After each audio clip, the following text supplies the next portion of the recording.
நெஞ்சுக்குள்ளே இன்னாருன்னு சொன்னால் புரியுமா?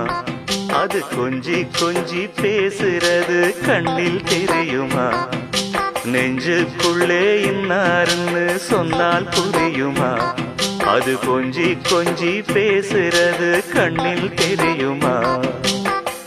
உலகே அழிஞ்சாலும் உன் உருவம் அழியாதே, உயிரே பிரிஞ்சாலும் உறவேதும் தெரியாதே. உண்ணாமல் உறங்காமல் உன்னால் தவிக்கும் பொண்ணு மணியின் நெஞ்சுக்குள்ளே இன்னாருன்னு சொன்னால் புரியுமா? அது கொஞ்சி கொஞ்சி பேசுறது கண்ணில் தெரியுமா?